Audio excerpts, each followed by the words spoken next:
نحمده ونستعينه ونستغفره ونؤمن به ونتوكل عليه ونعوذ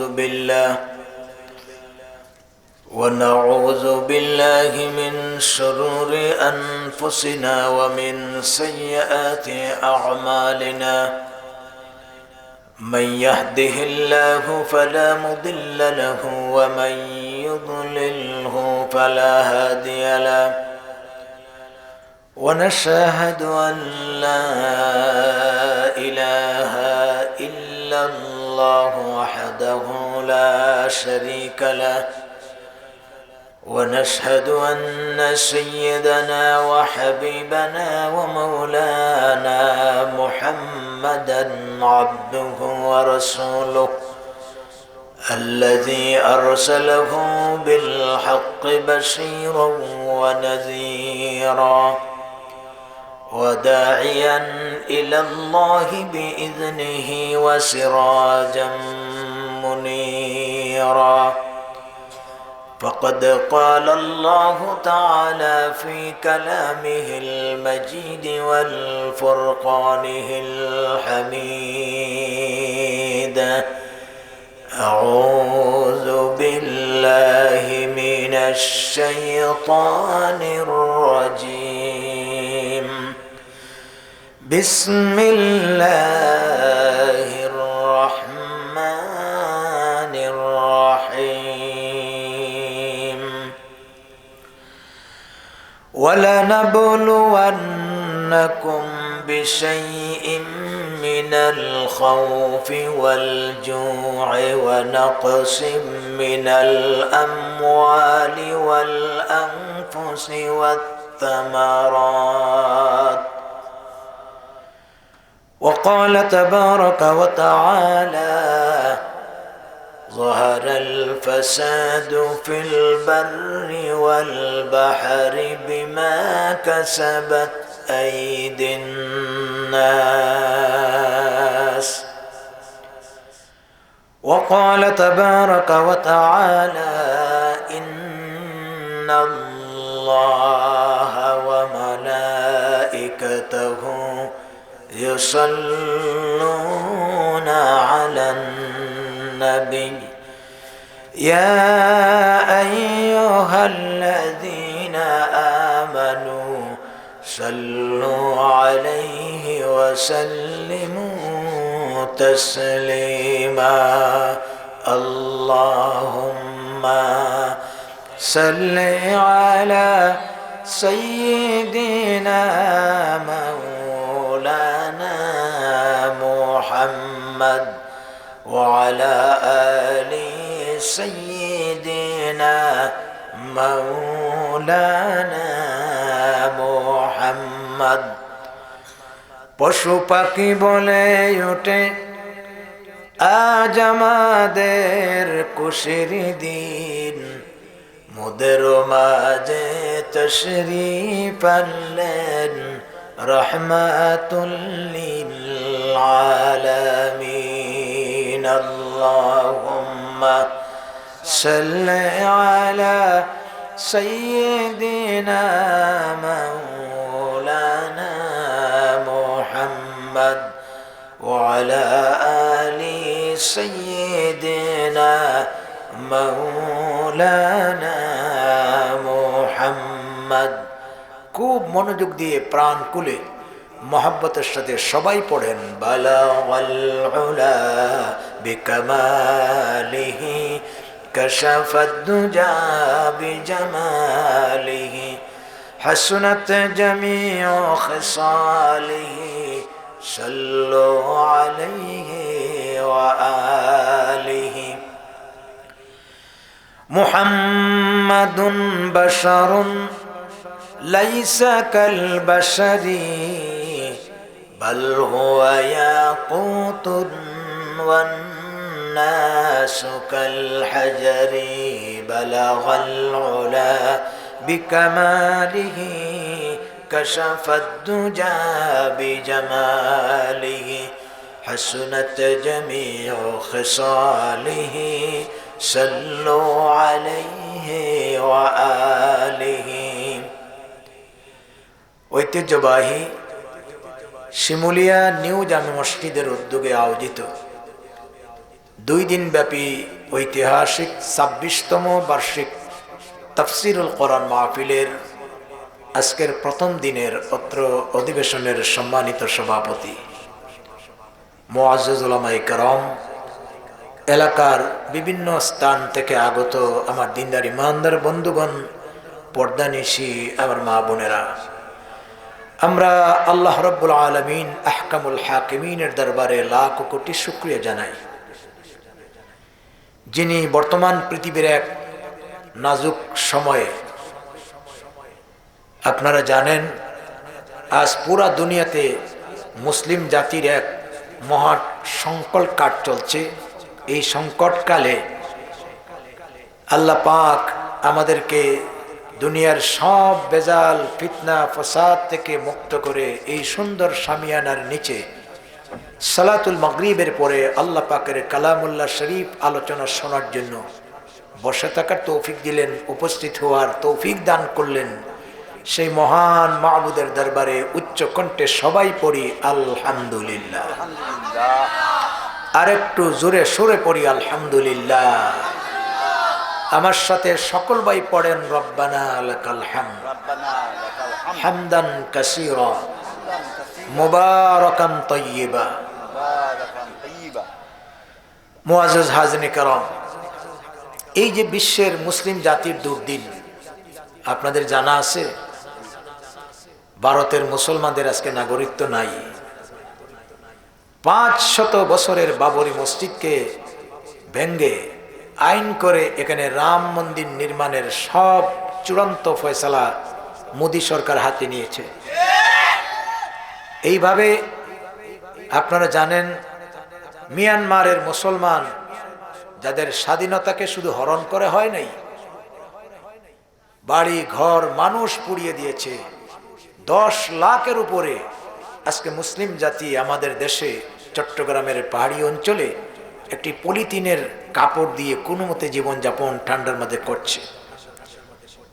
পুরা দুনিয়াতে মুসলিম জাতির একটি ক্লান্তিকাল চলছে। এরই মাঝে আমাদের জীবনেও শান্তি নাই, আমরাও খুব একটা ভালো অবস্থায় নাই, ঠিক কিনা বলেন? এই যে দুরবস্থা, এটা কেন? নিশ্চয় আমাদের মাঝে এই প্রশ্নটা ঘুরপাক খাচ্ছে যে মুসলমান জাতি মার খাওয়া ছাড়া তো আমাদের বাঁচার কোনো উপায় নাই। গোটা বিশ্বের মুসলমানদের নাজুক অবস্থা কেন? এটা মনের ভিতর প্রশ্ন জাগে, ঠিক কিনা? বর্তমান প্রেক্ষাপটে এটা কেন হচ্ছে, এটার সলিউশন কোরআন সুন্নাহ থেকে নেওয়ার দরকার আছে কি নাই? এই জন্য আমি বর্তমান প্রেক্ষাপটে মুসলমানদের করণীয় এই বিষয়টাকে সামনে রেখে পবিত্র কালামুল্লাহ শরীফের সূরায়ে বাকারার 55 নম্বর আয়াত আর সূরায়ে আর রুমের 41 নম্বর আয়াত, দুখানা আয়াত তেলাওয়াত করছি। আল্লাহ পাকের সাহায্য চাই। আল্লাহ যেন তেলাওয়াতকৃত আয়াত থেকে কথা বলার তৌফিক দেন। আপনারা যারা শুনছেন, আমরা যারা শুনছি, আল্লাহ যেন আমাদেরকে আমল করার তৌফিক দেন বলি আমি। আর জোরে বলেন না আমি। আল্লাহ পাক ইরশাদ করছেন, وَلَنَبْلُوَنَّكُمْ بِشَيْءٍ مِّنَ الْخَوْفِ وَالْجُوعِ وَنَقْصٍ مِّنَ الْأَمْوَالِ وَالْأَنفُسِ وَالثَّمَرَاتِ। আমি আল্লাহ অবশ্যই তোমাদেরকে পরীক্ষা করব, ইন্টারভিউ নেব। মিনাল খাউফি ওয়াল জু, তোমাদের মাঝে আতঙ্ক এবং ভয়ের মাঝে তোমাদেরকে ভয় ভীতির মধ্যে ফেলে দেব। ওয়াল জু, এইভাবে তোমাদের মাঝে অভাব অনটন দেব। ওয়া নাকসিম মিনাল আমওয়ালি ওয়াল আনফুসি ওয়াস সামারাত, তোমাদের জান, তোমাদের মাল, তোমাদের ফসল আদি এগুলাকে ক্ষতিকারকের দিকে নিয়ে যাব। এগুলার ক্ষতি তোমাদের সামনে তুলে ধরব। মানুষের ভিতরে শান্তি থাকবে না, জিনিসপত্র দাম বাড়বে, দুর্ভিক্ষ দেখা দেবে। এগুলা যখন আসবে ইমানদারদের দায়িত্ব হচ্ছে আপনাদের বুঝতে হবে যে এটা আল্লাহ পাক বলেছেন ওয়ালা নাবলুওয়ান্নাকুম, এটা আল্লাহর পক্ষ থেকে ইমানদারদের জন্য পরীক্ষা হিসাবে। কি হিসাবে? একটু কথার জবাব দিতে হবে। কি হিসাবে? পরীক্ষা হিসাবে। এটা ইমানের পরীক্ষা। আল্লাহ আমাদের সাথে কোনো আদাউদি নাই, আল্লাহর কোনো দুশ্মনী নাই, বরং আল্লাহই হচ্ছেন মুমিনদের একমাত্র অভিভাবক। ঠিক কিনা? আল্লাহু ওয়ালিয়ুল্লাযীনা আমানু, আল্লাহ নিজে বলেছেন আমি আল্লাহ একমাত্র ইমানদারদের অভিভাবক। অভিভাবক মানে বন্ধু। বলেন সুবহানাল্লাহ। তাহলে এখানে পরীক্ষার কথা আসলো কেন? এই আয়াতের তাফসীরে আল মাজহারি লিখেছেন আল্লামা শাইখ সানাউল্লাহ পানিপতি রহমতুল্লাহ আলাইহি। খুব চমৎকার ব্যাখ্যা দিয়েছেন আল্লামা শাইখ সানাউল্লাহ পানিপতি রহমতুল্লাহ আলাইহি। তাফসীরে আল মাজহারিতে লেখেন, দুনিয়ার জীবনে প্রাতিষ্ঠানিক একটা নিয়ম হলো, যেমন স্কুল কলেজ মাদ্রাসা ইউনিভার্সিটিতে ছাত্রীরা পড়াশোনা করে অন্ততপক্ষে বছরে 3টা পরীক্ষার তাকে সম্মুখীন হতে হয়। ঠিক না? আজকেও এসএসসি এবং দাখিল পরীক্ষা পুরো বাংলাদেশে শুরু হয়েছে। তো একটা পরীক্ষা শুরু হলে ছাত্রছাত্রীরা বাজে আড্ডা বাদ দিয়া পড়ালেখাতে মনোযোগ দেয়। সে বুঝে পরীক্ষায় ফেল মারলে আমার ভবিষ্যৎ অন্ধকার, আমার বাবার কষ্ট ব্যর্থ হবে। এই কথাটা একটা প্রতিষ্ঠান আর ছাত্রের ক্ষেত্রে যেমন প্রযোজ্য, আল্লাহ রাব্বুল আলামিনের পক্ষ থেকে ওয়ালা নাবলুওয়ান্নাকুম, এই কথাটা তেমন প্রযোজ্য। এই দুনিয়াটা হলো একটা পাঠশালার মতো, একটা প্রতিষ্ঠানের মতো। আর এই দুনিয়াতে আল্লাহ পাক তার বান্দা বান্দি সৃষ্টি করেছেন, আমরা হলাম তার গোলাম, আমরা ছাত্র ছাত্রীর মতো। সুবহানাল্লাহ। এখন আল্লাহ রাব্বুল আলামিন আমাদেরকে কি উদ্দেশ্যে আল্লাহ পাক সৃষ্টি করেছেন? সূরা আয-যারিয়াতে বলেছেন, ওয়া মা খালাকাতুল জিন্না ওয়াল ইনসা ইল্লা লিয়াবুদুন, আমি জিন এবং ইনসান জাতিকে কেবলমাত্র আমার ইবাদতের উদ্দেশ্য সৃষ্টি করেছি। তাহলে বোঝা গেল এই দুনিয়াতে আমরা এসেছি একটা উদ্দেশ্য। সেই উদ্দেশ্য হলো যতদিন পৃথিবীতে বেঁচে থাকবো আমরা একমাত্র আল্লাহ পাকের দাসত্ব করব। আমরা কার গোলাম? আল্লাহ পাকের গোলাম। এখন এই দুনিয়াতে আসিয়া আমরা কি আল্লাহর গোলামি করছি না শয়তানের গোলামি করছি? এই জন্য আল্লাহ তাআলা আমাদেরকে মাঝে মাঝে এই জাতীয় বিপদ আপদ দিয়ে আমাদেরকে পরীক্ষা করেন, যাতে ধাক্কা খেয়ে পরীক্ষায় উত্তীর্ণ হয়ে তারা যেন সত্যিকারের আল্লাহর গোলাম হতে পারে, আল্লাহর দাস হতে পারে। বলেন সুবহানাল্লাহ। সুতরাং আজকের পৃথিবীর এই নাজুক অবস্থা ইমানদারদের জন্য প্রথম নম্বর কারণ হচ্ছে এটা ইমানের পরীক্ষা। কিসের পরীক্ষা? কথা জুড়ে বলতে হবে। কিসের পরীক্ষা? ইমানের পরীক্ষা। এই পরীক্ষায় উত্তীর্ণ হতে হলে আমাদেরকে ইমানকে শক্তিশালী বানাতে হবে। আমাদের ইমানকে পুরাপুরিভাবে শক্তিশালী বানাতে হবে। এই জাতীয় পরীক্ষা শুধু আমাদের উপরে আসে নাই, এই পৃথিবীতে আম্বিয়া আলাইহিমুস সালাতু ওয়াস সালাম, পৃথিবীর সেরা মানব, আল্লাহ তাদেরকেও এর চাইতে আরো বড় বড় পরীক্ষার বিপদের সম্মুখীন করেছেন। করেন নাই? কথা বলেন না কেন? করেন নাই? সমস্ত নবীরা কিন্তু বড় বড় বিপদের সম্মুখীন হয়েছে। আমাদের মুসলিম জাতির জনক কি নাম? হযরতে ইব্রাহিম আলাইহিস সালাতু ওয়াস সালাম। সবাই একসাথে কথা বলবেন। হযরতে ইব্রাহিম আলাইহিস সালাতু ওয়াস সালাম মুসলিম মিল্লাতের জাতির পিতা। এরপরেও তিনি হলেন আল্লাহ পাকের খলিল, আল্লাহর বন্ধু। তাকেও কিন্তু বড় পরীক্ষার সম্মুখীন হতে হয়েছে। তার অন্যায়টা কি ছিল, অপরাধটা কি ছিল? তিনি জাতির সামনে বলেছিলেন, লা ইলাহা ইল্লাল্লাহু ইব্রাহিমু খলিলুল্লাহ। ও জাতিরা, তোমাদের কাছে একটা দাওয়াত নিয়ে এসেছি, সেটা হলো আল্লাহ ছাড়া কোনো ইলাহ নাই, আল্লাহর পক্ষ থেকে আমাকে তোমাদের জন্য পয়গম্বর হিসেবে প্রেরণ করা হয়েছে, এই কথার উপরে একমত হয়ে যাও, এই দাওয়াতই তোমাদের কাছে। বলবেন না সুবহানাল্লাহ? জাতিটা ছিল পৌত্তলিক জাতি, নিজের হাতে তারা মূর্তি বানাইয়া ওটা বাজারে বিক্রি করত, আর এগুলা মানুষ কিনে নিয়ে ঘরে রাখত।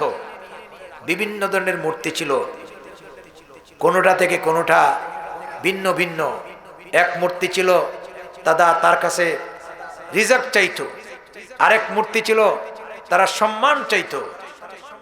এইভাবে তারা বিভিন্ন দেব দেবতার গোলামিতে তারা ব্যস্ত ছিল। কথা ঠিক না?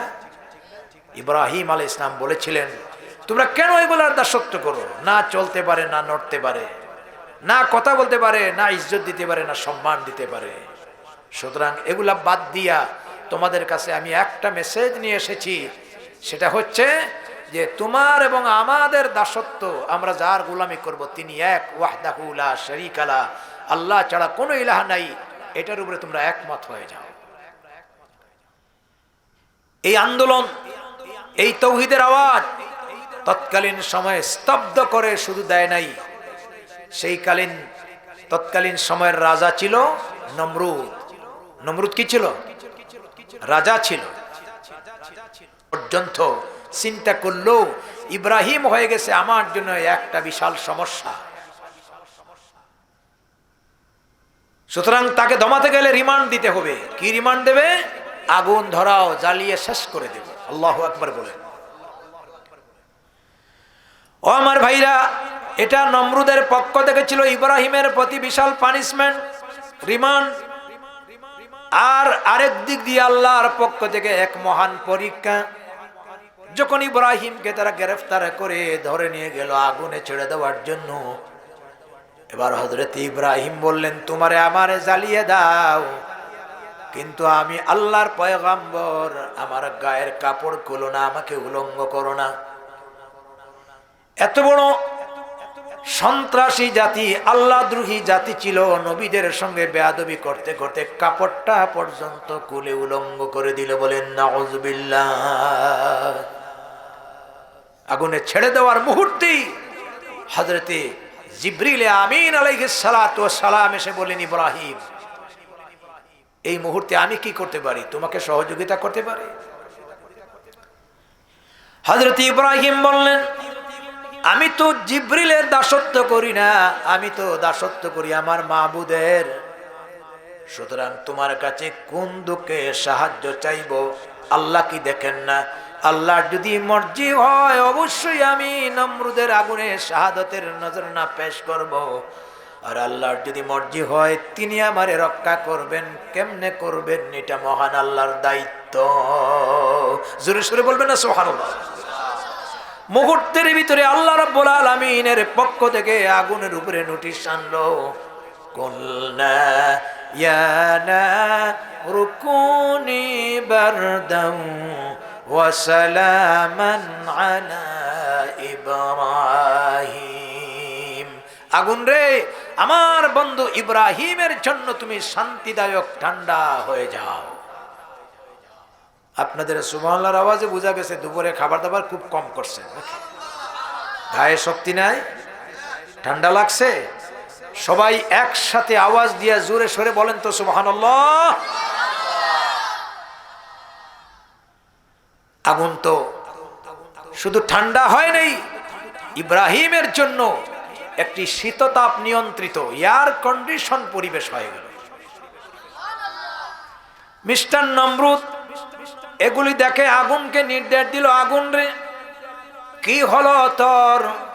আমার দুশ্মন রে, তুই জ্বালাইতে পারস না নাকি তোর জ্বালানো শক্তি নাই? আগুন থেকে জবাব এলো, নমরুদ, আমার ভিতরে জ্বালানো শক্তি আছে কি নাই টেস্ট করতে চাইলে আয়। আমি তো তোর দাসত্ব করি না, তোর চাকরি করি না, আমি চাকরি করি, দাসত্ব করি আমার মাবুদের। আমার ভিতরে জ্বালানোর শক্তি আছে কি নাই টেস্ট করতে চাইলে তোর গোষ্ঠী সুদ্ধা জ্বালাই দিব, ইব্রাহিমের খলিলের একটা পশম জ্বালাই দিতে পারবো না। কারণ না জ্বালাতে নিষেধ করেছেন কে? আর জুড়ে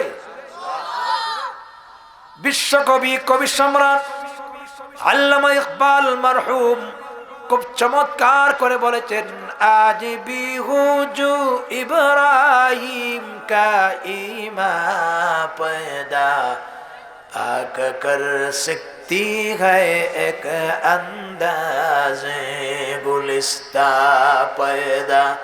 ইব্রাহিমী বিশ্বাস যদি আজিও কোথায় হয় বিদ্যমান, করতে পারেন অগ্নিকুণ্ডে খুবসুরত গুলিস্তান। গুলিস্তান বুঝেন তো? ঢাকায় এক জায়গার নাম আছে না গুলিস্তান? গুলিস্তান মানে ফুলের বাগান। ও মুমিন মুসলমানেরা, আজও ইব্রাহিম আলাইহিস সালামের মতো যদি ইব্রাহিমের সন্তানরা সত্যিকারের শক্তিশালী ঈমান লালন করতে পারে, যেই নমরুদের অগ্নিকুণ্ড থেকে ইব্রাহিমকে আল্লাহ রক্ষা করেছেন, আজকের যত নমরুদ আছে তাদের চক্রান্ত থেকে ইব্রাহিমের আওলাদ আমরা মুসলিম জাতিকে, মুসলিম মিল্লাতকে আমার আল্লাহ রক্ষা করতে পারেন, এই ক্ষমতা আমার আল্লাহর আছে কি নাই? তাহলে এটা ইমানের পরীক্ষায় ইব্রাহিম উত্তীর্ণ হয়েছেন, আমাদেরকেও উত্তীর্ণ হতে হবে। উত্তীর্ণ হতে হলে আমাদের ইমানকে মজবুত বানাতে হবে, ইমানকে শক্তিশালী বানাতে হবে।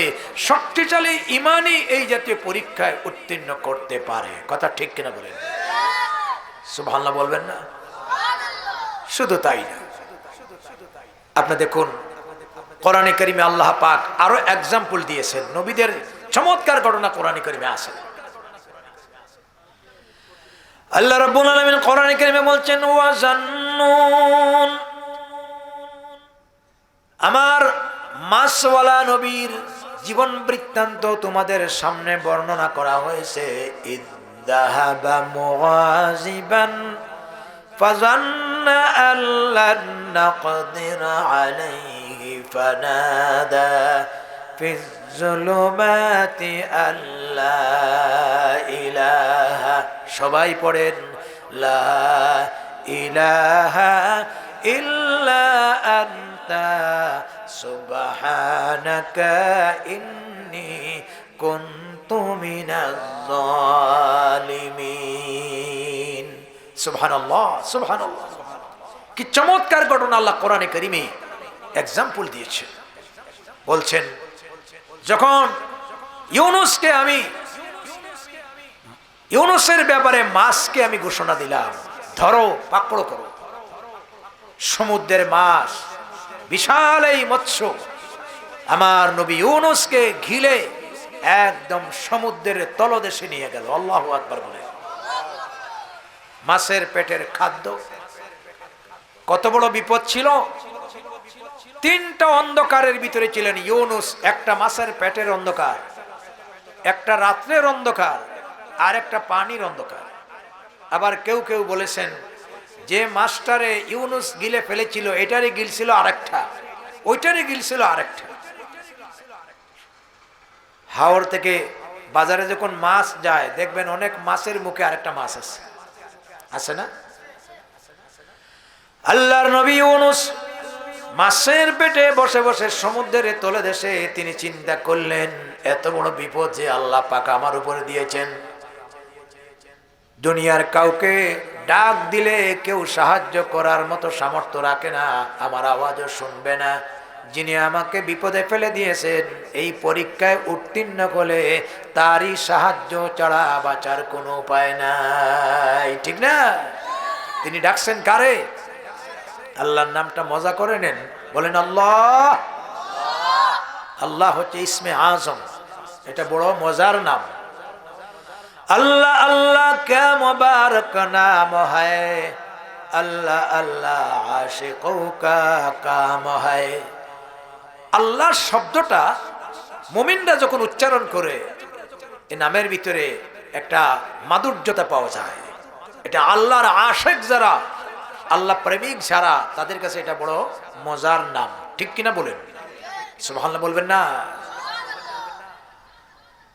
আমার নবী ইউনুস যখন ডাক দিলেন, লা ইলাহা ইল্লা আনতা, ও আল্লাহ তাআলা তুমি ছাড়া কোনো ইলাহ নাই, তুমি ছাড়া কোন পরওয়ারদিগার নাই।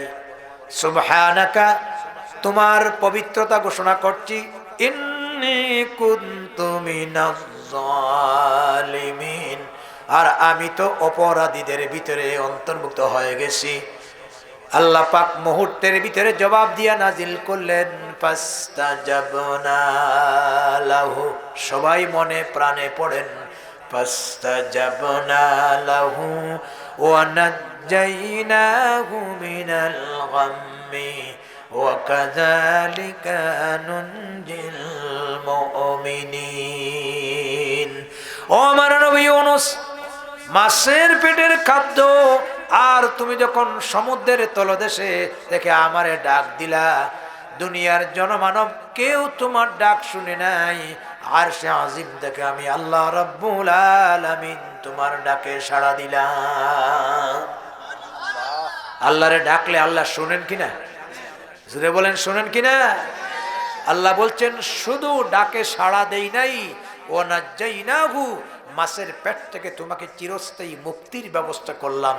মুফাসসিরিন کرام বলেন মাছের পেটের ভিতরে এক ধরনের প্রচন্ড বেদনা, এই ব্যথা নিয়ে সমুদ্রের কিনারে যাইতে বাধ্য হলো, হা করলো, বমি করলো, মাছও বাঁচলো। হযরতে ইউনূস আলাইহিস সালাতু ওয়াস সালাম বেঁচে গেলেন। আল্লাহ পাক আরো বলছেন ওয়া কাযালিকা নুনজিল মুমিনিন, এইভাবে মুমিনেরা বিপদে পড়ে আমার আশ্রয় চাইলে আমি আল্লাহ সকল মুমিন বান্দা বান্দীদের আমার নবী ইউনূসের মতো সাহায্য দিয়া থাকি। আরো আসতে বলেন, সাহায্য দেন কে? জোরে সোরে বলেন সুবহানাল্লাহ।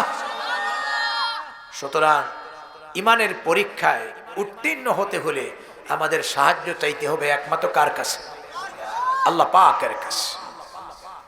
আজকে যে আমরা আল্লাহর সাহায্য পাচ্ছি না তা না, আল্লাহর সাহায্য আছে। উদউনি আস্তাজিব লাকুম, আমার ডাকো আমি তোমাদের ডাকে সাড়া দেব। কিন্তু আমরা আল্লাহর সাহায্য পাইতে গিয়ে যে ইমানের দরকার, যেভাবে আল্লাহর ডাকার দরকার সেইভাবে কিন্তু আমরা ডাকতেছি না।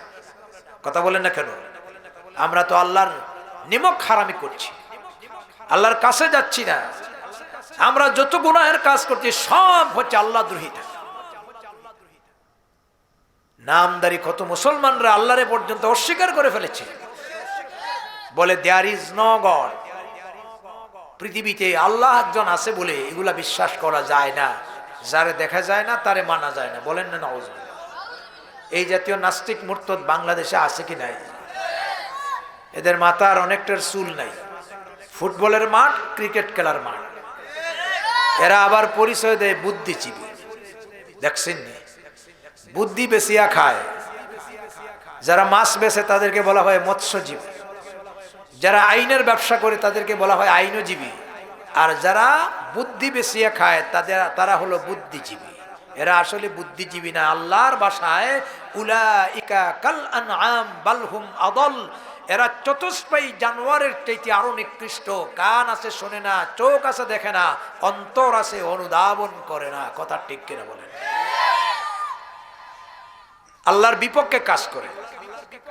আর আল্লাহ দ্রোহী যারা আছে, নাস্তিক মুরতাদ নাফরমান, তাদের পক্ষে কাজ করে। ঠিক কিনা বলেন? আল্লাহরে অস্বীকার করে, যারা দেখা যায় না তারে মানা যায় না। অথচ যেই মুখ দিয়া আমার আল্লাহরে অস্বীকার করলো, এই মুখটা দেওয়া কার? কোন কারখানাতে বানানো হয়েছে? যেই চোখ দিয়া এই পৃথিবীকে দর্শন করলো, এই চোখটা দেওয়া কার?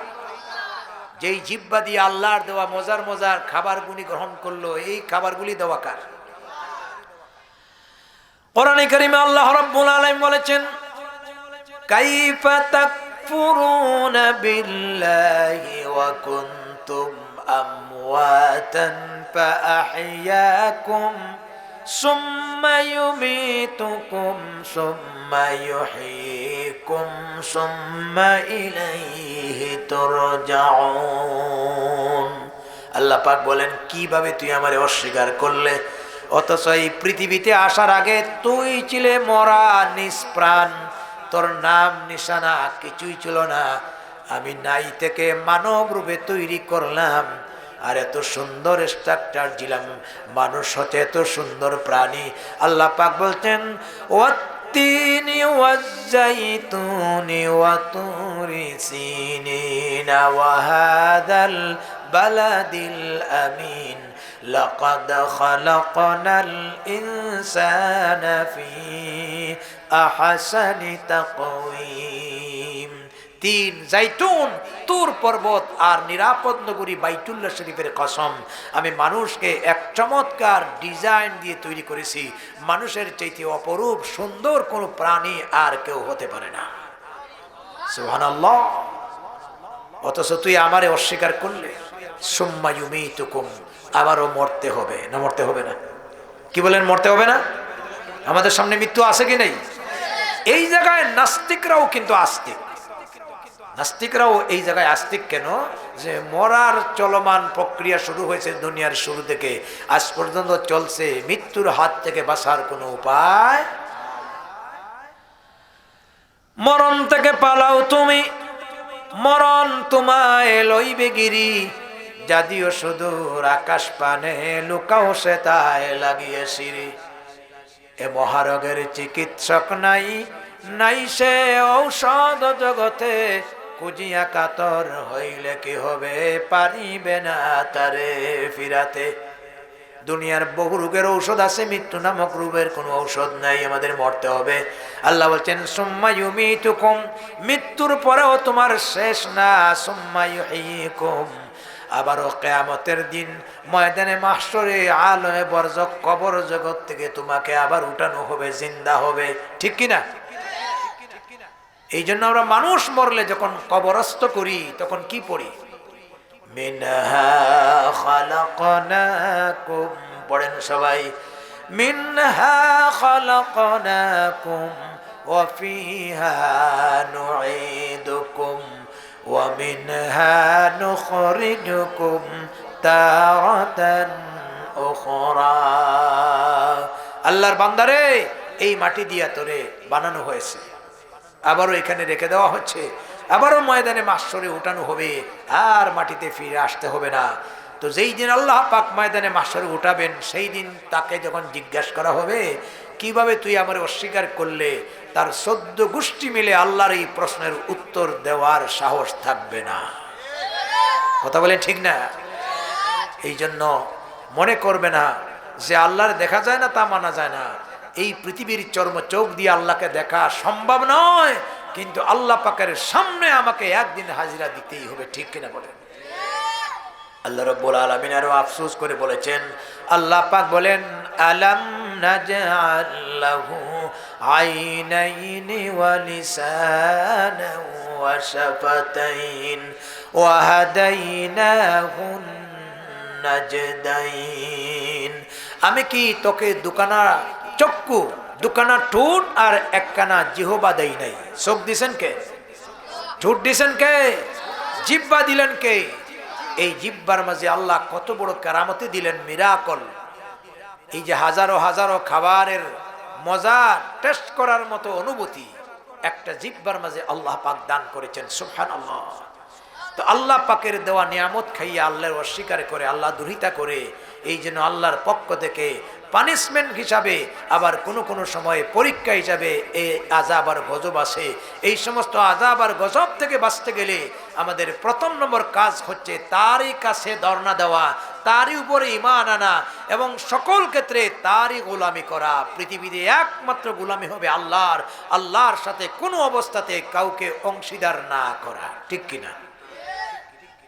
তাহলে ভাইরা, আজকের বিশ্বের মুসলমানদের যে অবস্থা, এটা প্রথম নম্বর কারণ আমরা বানাইলাম যে 1 নম্বর কারণ হলো ঈমানের পরীক্ষা। কিসের পরীক্ষা? কথা বলতে হবে, কিসের পরীক্ষা? ঈমানের পরীক্ষায়। এই পরীক্ষায় উত্তীর্ণ হতে হলে আম্বিয়া আলাইহিমুস সালাতু ওয়াস সালামের পথ, সর্বকালের সর্বশ্রেষ্ঠ নবী মুহাম্মদুর রাসূলুল্লাহ সাল্লাল্লাহু আলাইহি ওয়াসাল্লামের দেখে যাওয়া যেই পথ, এই পথ আমাদের অনুসরণ ছাড়া আজকের এই বিপর্যস্ত থেকে উত্তরণের কোনো পথ নাই। কথা বলেন ঠিক কিনা? 2 নম্বরে আল্লাহ পাক আরেকটা কারণে বিপদ দেন।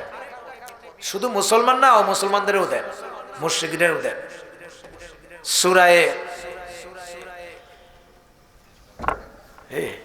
বাদ দাও, তোমারে বললাম না আমি কথা বলতে চা খাই না, রাখো একটু জিকির করে লা ইলাহা, আওয়াজ দিয়া মনে প্রাণে লা ইলাহা সুবহানাল্লাহ আলহামদুলিল্লাহ লা ইলাহা, প্রাণ খুলে মহব্বতের সাথে পড়েন লা ইলাহা সুবহানাল্লাহ আলহামদুলিল্লাহ লা ইলাহা। আরেকটা কারণ হচ্ছে সূরায়ে রুমের ৪১ নম্বর আয়াতে আল্লাহ বলেছেন, সূরায়ে রুম আছে না, রোম দেশের নামে এই সূরা, আলিফ লাম মিম গলিবাতির রোম, রোম মুসলমানদের হাতে বিজয় হবে আল্লাহ ঘোষণা দিয়েছেন এবং পরবর্তীতে এটা বাস্তব বিজয় হয়েছে। আল্লাহ রাব্বুল আলামিন বলেছেন যাহারাল ফাসাদু ফিল বাররি ওয়াল বাহরি বিমা কাসাবাত আইদিন নাস। আল্লাহ বলেছেন জলে স্থলে পাহাড়ে পর্বতে সর্বত্র বিপর্যয় আসে। কেন? আল্লাহ বলছেন বিমা কাসাবাত আইদিন নাস, এটি হচ্ছে তোমাদের কর্মের বদলা হিসাবে, মানুষের হাতের কামাই। কি কর্ম? হাদিস শরীফে আসছে, এই আয়াতের ব্যাখ্যায় লিখেছেন মানুষ যখন পাপ করতে করতে সীমালঙ্ঘন করে ফেলে, অন্যায় করতে করতে আল্লাহ দ্রোহিতায় চলে যায়, তখন আল্লাহ পাকের আযাব আর গজব এদের উপরে আসতে বাধ্য হইয়া যায়। বর্তমান এই সময়ের রিসেন্টলি একটা গজব হলো, চীনে এখন একটা ভাইরাস আসছে, নাম শুনছেন? এটার নাম কি? করোনা নয়, করোনা, নোবেল করোনা ভাইরাস। আর করোনা করছেন আল্লাহ, তাদের উপরে দয়া করছেন, দয়া করে এই ভাইরাস দিছে। এমন ভাইরাস যেটায় ধরলে খুব বেশি সময় লাগে না, মৃত্যুর কুলে যাইতে হয়। মুখ ফুলে যায়, গলা ফুলে যায়, শরীরে জ্বর এসে যায়, জিহ্বায় ঘা হয়, চেহারা বিকৃত হয়ে যায়, এবং এমনভাবে আল্লাহ ধরছে যে এখন যেই চীনে মানুষগুলি অত্যন্ত বিচক্ষণ, সাংঘাতিক বিজ্ঞানী, এত জ্ঞান, এত বিজ্ঞান, এত সায়েন্স, এত কিছু থাকার পরেও তাদের জ্ঞান, তাদের বিজ্ঞান ফেল হয়ে গেছে। এই পর্যন্ত কত হাজারো মানুষ করোনা নামক এই জীবাণুর কারণে মারা গেছে, এর সঠিক তথ্য চীন সরকার দিতে ব্যর্থ হয়েছে। ঠিক কিনা? উহান নামক একটা অঞ্চল আছে যেখানে মানুষকে আটকিয়ে রাখা হয়েছে, এদের বের হতে দেওয়া হচ্ছে না, আবার কাউকে যাওয়াও দেওয়া হচ্ছে না। এখন এই ভাইরাস কেন আসছে জানেন? এটা আল্লাহর গজব। এটা কি? কেন আল্লাহ গজব দিলেন? বাড়াবাড়ি সীমালঙ্ঘন করেছে। চীনের একটা অঞ্চল আছে উইগুর, এই অঞ্চলে প্রায় 20 লাখের মতো মুসলমানদেরকে এত শক্ত রিমান্ড দিয়ে রাখা হয়েছে, তাদের ঠোঁট সেলাই করে দেওয়া হয়েছে, চক্ষুগুলি সেলাই করে দেওয়া হয়েছে, তাদেরকে পানির নিচে দমিয়ে রাখা হয়েছে, এইভাবে ইলেকট্রনিক শক দিয়ে তাদেরকে পৃথিবীর জমিন থেকে নিশ্চিহ্ন করে দেওয়ার চলছে। মূল উদ্দেশ্য এদেরকে চাপ দেওয়া হচ্ছে ইসলাম ধর্ম বাদ দিতে হবে। এমনকি আল্লাহর দেওয়া কোরআনটাকে তারা তাহরিফ, পরিবর্তন করে তাদের মন গড়া কোরআন তাদেরকে দেওয়ার চেষ্টা চালাচ্ছে।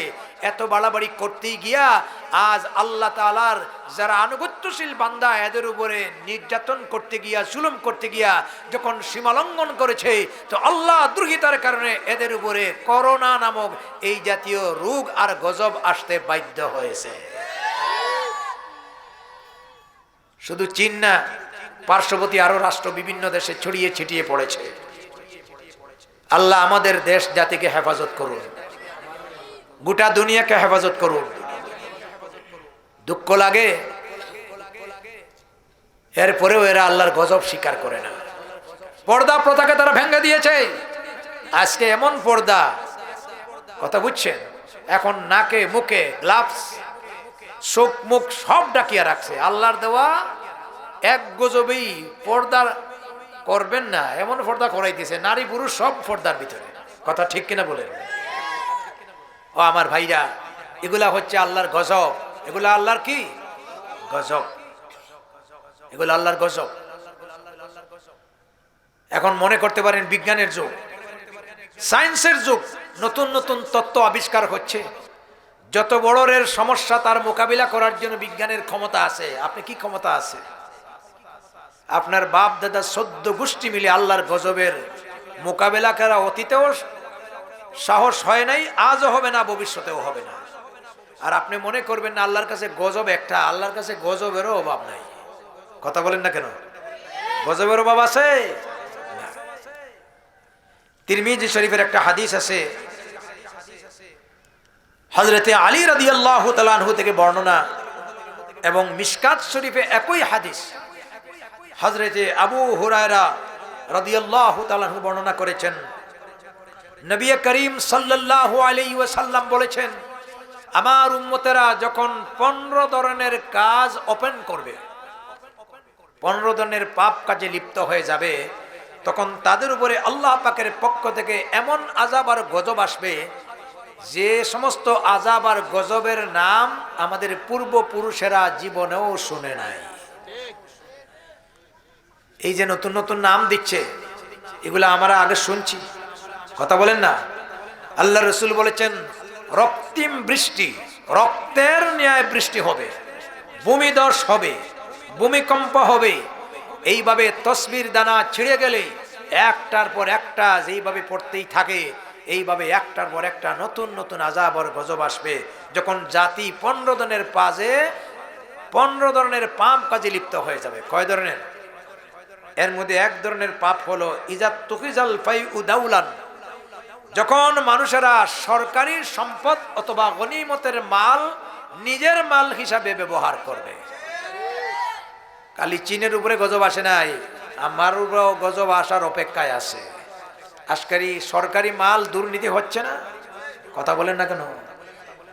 এখন যেটা দুর্নীতি, এটা হলো ডিজিটাল দুর্নীতি। নাম দিছে ক্যাসিনো, নাম শুনেন নাই? কোটি কোটি বিলিয়ন বিলিয়ন টাকার মালিক, বেশ কয়েকটা ভবনের মালিক, ইন্ডাস্ট্রির মালিক, রাষ্ট্রীয় সম্পদকে দুর্নীতি করে এত কোটি কোটি টাকার যারা মালিক হয়েছে, এরা কম শিক্ষিত না বেশি শিক্ষিত? বেশি শিক্ষিত। এত শিক্ষা দীক্ষা করার পরে এই দুর্নীতি কেন করে? তার ভিতরে এই ফিলিংস নাই যে আমি যদি জনগণের সম্পদ চুরি করি, আর কারো কাছে জবাব দিতে হোক আর না হোক, আল্লাহ রাব্বুল আলামিনের আসামির কাঠ গড়ায় দাঁড়ায় আমারে জবাব দিতে হবে। কথা বলেন না? এই ফিলিংস নাই, এই জন্য মানুষের টাকা পয়সা আজকে দুর্নীতি করে। সরকারি সম্পদ আজকে শেষ হয়ে যাচ্ছে, জিনিসপত্রের দাম হাতের নাগালের বাইরে। আর যত দোষ নন্দঘোষ, সব দোষ হুজুরদের। এক সময়ে লম্বা জামাটা পর্যন্ত পরে হাঁটা গেছে না, দেখলে বলতো যত কাপড়ের দাম বাড়াইছে হুজুরেরা, এখন পেঁয়াজের দাম বাড়াইছে কারা? এই জনগণ বলেন না, কাপড়ের দাম না আমরা বাড়াইলাম, পেঁয়াজের দাম কারা বাড়াইলো? অথচ হুজুরদের দোষ খুঁজতে খুব সহজ লাগে। আর যারা হুজুরদের দোষে, তারা এই সমাজের সবচেয়ে প্রিয় এবং আপনার সাদা মনের লোক, দুর্নীতি মুক্ত লোক। হয়তো আপনি পার হয়ে যাবেন ময়দানে মাহশরে, আপনাকে অবশ্যই আল্লাহর আসামির কাঠগড়ায় দাঁড়াতে হবে। সেই দিন আপনাকে কেউ বাঁচাতে পারবে না। এই সামর্থ্য শক্তি কারো নাই। কথা বলেন না কেন? বেজার হইতেছেন মনে হয়? বাস্তবতার সাথে মিলিয়ে আমি কথা বলছি। কত কাহিনী কিচ্ছা শুনছেন, এখন আর এই কিচ্ছা শোনার দিন না। কথা বুঝছেন? ফাআইনা তাযহাবুন, আমরা যাচ্ছি কোথায়? আমাদের চরিত্র নষ্ট হয়ে যাচ্ছে, আমাদের ঈমান বরবাদ হয়ে যাচ্ছে, আমরা আজকে আল্লাহর রহমত আর বরকত থেকে মাহরুম হয়ে যাচ্ছি। এখন এই অবস্থা চলতেই থাকলে হক কথা বলবো না, আর মিঠা মিঠা কথা বলবো, আর কেউ গরম সুন্নি আর ঠান্ডা সুন্নি আর মিঠা সুন্নি পরিচয় দেব। ইসলাম আসে নাই খালি হালুয়া রুটি খাইয়া সুন্নি দাবি করার জন্য। ইসলাম এসেছে অন্যায় অপরাধ থেকে মুক্ত হয়ে স্বচ্ছ জীবন যাপন করতে। কথা ঠিক কিনা বলেন? শুধু তাই না, আল্লাহর নবী বলেছেন, ওয়াল আমানাতু মাগনামান, যখন সমাজের ভিতরে আমানতের মালকে মানুষ গনিমতের মাল মনে করে ব্যবহার করবে, আমানতের খেয়ানত করবে। আজকে আমানতের খেয়ানত হচ্ছে কিনা? সব জায়গায় আমানতের খেয়ানত। এই যে ভোট, ইংরেজিতে বলে ভোট, এটার অর্থ হচ্ছে আপনার ভোট হচ্ছে আপনার মতের অধিকার, মত প্রকাশ করা। তো মত প্রকাশের দুইটা সিস্টেম, একটা হলো ইলেকশন আর একটা হলো সিলেকশন। আপনি সিলেকশনের মাধ্যমে বললেন যে আমরা তার দিয়ে দিলাম, যেহেতু আমরা এত ফেরেশতা মার্কা চরিত্রবান হয় নাই, এই জন্য গোটা বিশ্বব্যাপী কাগজের মাধ্যমে মত প্রকাশ করার গণতান্ত্রিক সিস্টেম এই ধারাটা চালু আছে। ভোট কিন্তু মত প্রকাশ করা, এটা একটি আমানত। এটা কি আমানত? এখন এই আমানতের খেয়ানত কেমনে হচ্ছে? আপনি তো ফজরের নামাজ পড়ে ইচ্ছা করছেন নাস্তা করে ইনশাআল্লাহ ধীরে স্থিরে গিয়ে আমানত প্রয়োগ করব, কিন্তু যাইয়া দেখছেন তাহাজ্জুদের আগেই এটা পূরণ হয়ে গেছে। ঠিক কিনা বলেন? আল্লাহ মাফ করুক। এই যে অবস্থা আমাদের, হায় হায়। শুধু তাই না, কত আমানতের খেয়ানত করছি, কত আমানতের খেয়ানত। এই দেশে মিথ্যা কথা বলা একটা মানুষের ট্রেডিশনাল অভ্যাস হয়ে গেছে। কথা বলেন না কেন?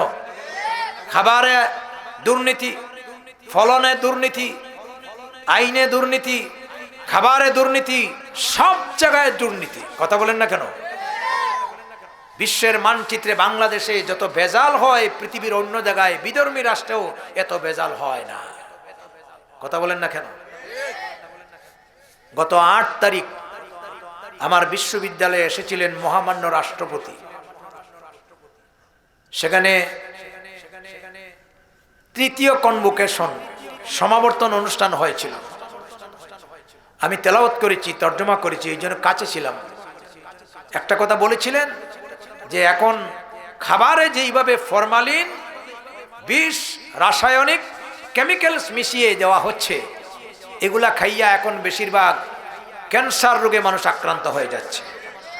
তো ক্যান্সারে যদি মানুষ মারা যায়, দেশ কার জন্য? দেশ তো মানুষের জন্য।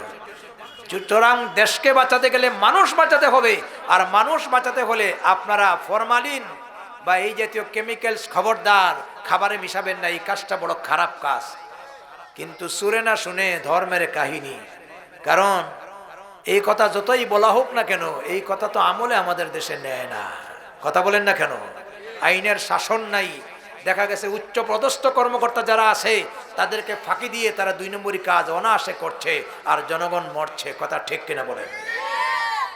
আল্লাহর ভয় অন্তরের ভিতরেও নাই, যে এই জন্য আল্লাহর কাছে জবাব দিতে হবে। এই জন্য একটা জিনিস মনে রাখবেন, পুলিশ দিয়া, র্যাব দিয়া, আর্মি দিয়া, প্রশাসন দিয়া, বন্দুকের নল দিয়া মানুষের চরিত্র কখনো কিয়ামত পর্যন্ত সংশোধন করা যাবে না। এটার জন্য যে জিনিসটা লাগবে সেটা হলো মানুষের অন্তরের ভিতরে আল্লাহর ভয়, আখিরাতের ভয়, জাহান্নামের ভয়, পরকালের জবাবদিহিতা। ঠিক কিনা বলেন? আল্লাহ রাব্বুল আলামিন তার হাবিবকে বলেছেন, লাস্তা আলাইহিম বিমুসাইতির। হে নবী, আমি আপনাকে ডান্ডা বাহিনী করে প্রেরণ করি নাই, লাঠি চার্জ করে মানুষকে আপনি সংশোধন করবেন, বরং আপনাকে আমি দিয়েছি ওয়া ইন্নাকা লাআলা খুলুকিন আযীম, উত্তম চরিত্র দিয়েছি, আখিরাতের ভয় পয়দা করবেন। এই ফিলিংস মানুষের ভিতরে তৈরি হয়ে গেলে সে যদি রাষ্ট্রের বড় বড় ক্ষমতাধর হয়, তার পক্ষে জানিয়া শুনিয়া একটা অন্যায় করা কখনো সম্ভব নয়। সুবহানাল্লাহ বলবেন না? আজকে এই অবস্থা বর্তমান পৃথিবীতে নাই। তো আমরা লাঞ্ছিত হব না, মার খাবো না, নতুন নতুন রোগে এফেক্টেড হব না, এটা আমাদের কর্মের বদলা। কথা ঠিক কিনা বলেন?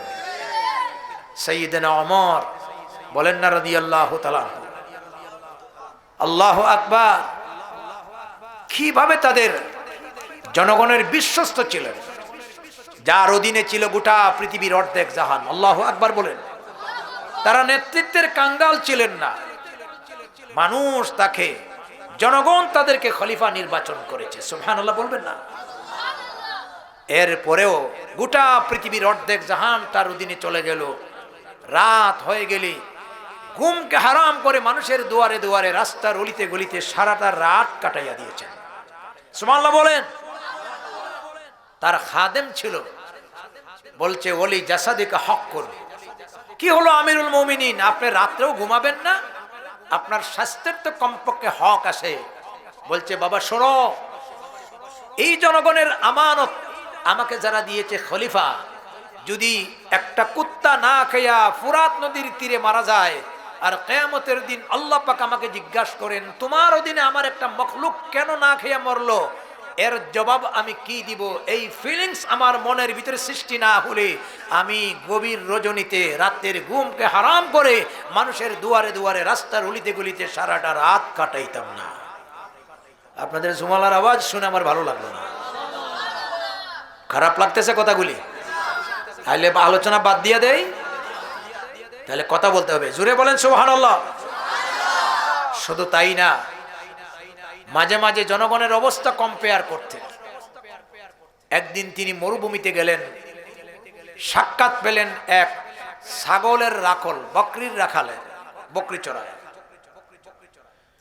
ইজালাতুল খাফা আনিল খিলাফাতিল খুলাফা, আল্লামা শাহ ওয়ালিউল্লাহ মুহাদ্দিসে দেহলভী রাহমাতুল্লাহ আলাইহির লেখা কিতাবে লেখেন, হযরত ওমর রাখালকে লক্ষ্য করে বললেন, বাবা আমি একজন প্রতীক মানুষ, খুব খাবারের ক্ষুধায় লেগেছে, হাতে কোনো খাবার নাই, চিন্তায় পড়ে গেছি, তুমি কি তোমার ছাগল থেকে আমাকে একটু দুধ পান করতে দেবে, দুধ খাইতে দেবে? ছেলেটা বলে, বাবা প্রতীক মানুষ, এগুলার মালিক তো আমি নই, আমি রাখালি করি, মালিক হচ্ছে আরেকজন, সুতরাং মালিকের অনুমতি নাই, এই জন্য আমি তোমাকে কোনো প্রকারের ইন্টারফেয়ার সহযোগিতা দিতে পারলাম না। হযরত ওমর বললেন, বাবা একটা কাজ করো, একটা ছাগল আমার কাছে বিক্রি করে দাও। বলে মালিক যদি জিজ্ঞাসা করে? তিনি বললেন, বলবে বাঘ এসে জঙ্গল থেকে একটা ছাগল নিয়ে গেছে। ছেলেটা মুহূর্তের ভিতরে বলছে, ইয়া হাযা আইনাল্লাহ, ওরে আল্লাহর বান্দা, কেমনে তুমি আমার এই মিথ্যা কথা শিখাইয়া দিলে? অথচ এগুলার রাখালি করা আমার আমানত, আমি যদি আমানতের খেয়ানত করি, আমার মালিককে মিথ্যা বলে ফাঁকি দিতে পারি, কিন্তু গোটা বিশ্বের নবমণ্ডল এবং ভূমণ্ডলের মালিক আল্লাহ রাব্বুল আলামিন, তার চোখে ফাঁকি দেওয়া আমার সম্ভব হবে না।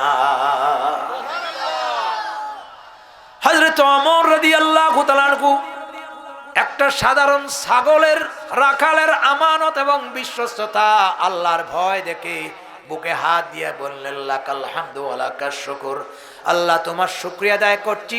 আমি তো মনে ভাবছিলাম আমার মতো তাকওয়াশীল ক্ষুধাবির মানুষ সমাজের ভিতরে কম আছে, কিন্তু একটা ছাগলের রাখাল যেইভাবে আমার কথার উপরে উচিত শিক্ষা দিল, আমার ভিতরে অনুশোচনা এসেছে এবং আমি তোমার শুকরিয়া আদায় করছি, আমার বিশ্বাস হয়ে গেছে এই জাতীয় আল্লাহর ভয়, আমানতের সততা, আমানত খেলাফ করবে না, এই জাতীয় ব্যক্তিরা সমাজের ভিতরে যতদিন থাকবে ততদিন পর্যন্ত আমরা তোমার রহমত আর বরকত থেকে মাহরুম হব না।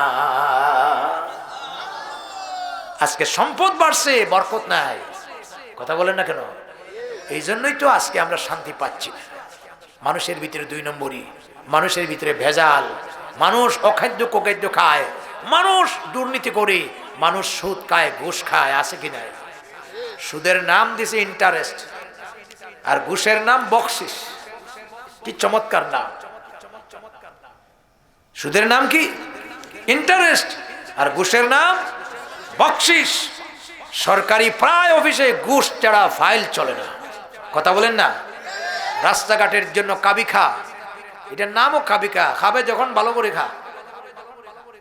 খাদ্যের বিনিময়ে কর্মসূচি, এটারে বলা হয় কাবি খা। কয়েক লক্ষ টাকা অথবা কোটি টাকার মতো বরাদ্দ হলো, উপর থেকে চেয়ারম্যান পর্যন্ত আসতে আসতে অর্ধেক টাকা গচ্চা হয়ে গেল, ঠিক কিনা বলেন? কোনো মতে বৃষ্টির দিন জুড়াতালি দিয়ে রাস্তা বানাইলো, আরেক বৃষ্টিতে রাস্তা ভেঙ্গে নষ্ট হয়ে গেল। এই হলো আজকে আমাদের অবস্থা। জনগণের সম্পদ নিয়ে মানুষ আমানতের খেয়ানত করে, আল্লাহর কাছে কি জবাব দেবে? অনেক দুর্নীতিবাজ অনেক চেয়ারম্যান মেম্বার, অনেক এমপি মন্ত্রীদের পেট থেকে কিয়ামতের দিন জনগণের এই সমস্ত টাকা পয়সা, যারা রাস্তার ইট রড সিমেন্ট খাচ্ছে, এগুলো আল্লাহ পাক অপারেশন করে বের করে দিবেন। কথা বলেন ঠিক কিনা? এই সমাজকে পরিবর্তন করতেই গেলে ভাইরা আমার, এই অন্যায় এই পাপগুলি জাতীয়ভাবে ছেড়ে দিতে হবে, নতুবা নিস্তার নাই, নতুবা নিস্তার নাই। ঠিক কিনা বলেন? শুধু তাই না, আল্লাহর নবী বলেছেন ওয়াজ্জাকাতু মাগরামান, এইভাবে সমাজের ভিতরে যারা বিত্তশালী সম্পদশালী, যাদের উপরে যাকাত ফরজ। যাকাত ফরজ না সুন্নত? কথা বলে না। বুঝছি এবারের ওয়াজ বেশি শক্ত হয়ে যাচ্ছে। 15 বছর যাবত আপনাদের এখানে আসতেছি, বেশি পুরান হয়ে গেছে নাকি? আল্লাহর রাসূল বলেছেন যাদের উপরে যাকাত ফরজ, সম্পদশালী ধনীদের সম্পদে, ওফি আমওয়ালিহিম হাক্কুল লিসাইলি ওয়াল মাহরুম, আল্লাহ পাক বলেছেন তোমাদের সম্পদে, ধনীদের সম্পদে সাইল এবং বোকানাঙ্গা মানুষের ন্যায্য অধিকার রয়েছে। কি অধিকার? আল্লাহ পাক মালিকে নিসাব যারা হবে, যাদের উপরে যাকাত ফরজ, তারা শতকরা 2.5 ভাগ হিসাব করে এ সমস্ত এতিম বোকানাঙ্গা মানুষের পাশে দান করে দাঁড়াতে হবে। কথা ঠিক কিনা? আজকে যাকাত কি সঠিকভাবে দেয়? যাকাতের তো ওয়াজই নাই। যাকাতের খালি আকাশের উপর আর জমিনের নিচ। ঠিক কিনা বলেন? আর পীর ফকিরদের কাহিনী ছাড়া কোনো ওয়াজ নাই। এমন এমন আজবগুই কথা যেগুলার কোনো শিক্ষাই নাই। এই পীর নামের আরেক ধান্দাবাজি আমাদের বাংলাদেশে শুরু হয়েছে। এগুলা যত বেশি ফজিলত বর্ণনা করা হবে, পীরদের খানকা তত বেশি গরম হবে। এটা হলো ধর্মের নামের ব্যবসা। আর এই জাতীয় কথাগুলি আলেমরা বললে এদেরকে তারা প্রশ্নবিদ্ধ করার জন্য ফতোয়াবাজি করে। শোনেন, ফতোয়াবাজির দিন শেষ, কোরআন সুন্নাহর বাংলাদেশ। ফতোয়াবাজির কোরআন সুন্নাহর আলহামদুলিল্লাহ এখন মানুষ আগের চাইতে অনেক সচেতন। বাংলাদেশের এক নন্দিত মুফাসসির, আমাদের বয়সে অনেক ছোট, ডক্টর মিজানুর রহমান আজহারি, আল্লাহ তার হায়াত আরো বাড়াইয়া দিন, তার ইলম জ্ঞান আরো বাড়াইয়া দিন। কিন্তু সত্য কথা বলার কারণে এক শ্রেণীর ধর্মের নামের পুরোহিত আর আরেক শ্রেণীর ফতোয়াবাজ আর এই ভণ্ড মাজারের ধর্মের নামের ধর্মান্ধরা আজকে তার বিরুদ্ধে ফতোয়া শুরু করে দিয়েছে। তাদের ফতোয়ায় এই জাগরণ বন্ধ হবে না। যে সমস্ত যুবকেরা, ছেলেরা আজকে গান ছেড়ে, নাটক ছেড়ে, অপসংস্কৃতি ছেড়ে কোরআনের দিকে লক্ষ লক্ষ মানুষ সমাগম হয়, ইনশাল্লাহ এই জনপ্রিয়তা তাকে বাঁচানো যাবে না, তার বিরোধিতা করে তাকে এই বাংলাদেশ থেকে উৎখাত করা যাবে না, বরং সমস্ত দান্দাবাজের দান্দাবাজি নষ্ট হয়ে যাবে।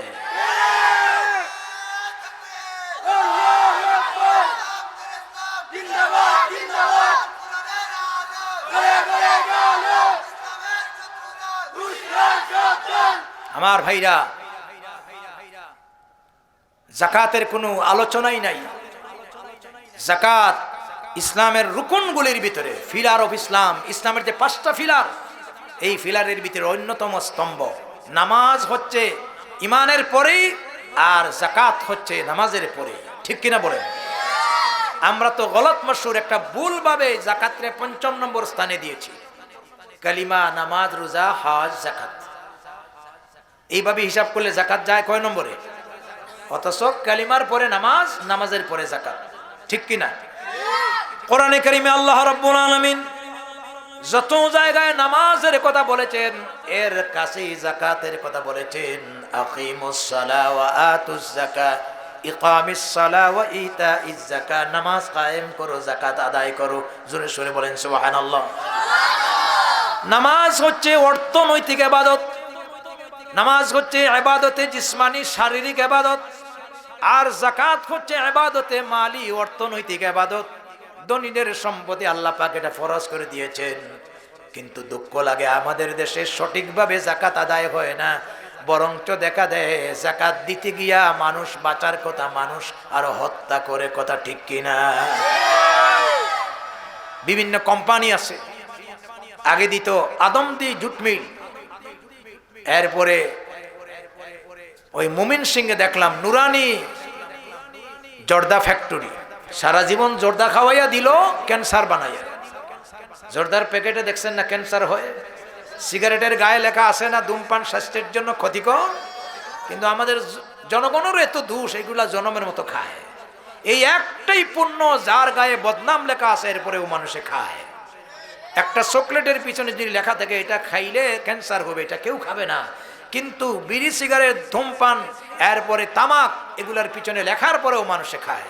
তো সারা বছর তামাক খাওয়াইয়া জর্দা খাওয়াইয়া মানুষ মারলো, আর বছরে হিসাব করিয়া রমজানে জাকাত দিতে গেল নুরানি জর্দা ফ্যাক্টরি 40 টাকার লঙ্গি আর 60 টাকার শাড়ি।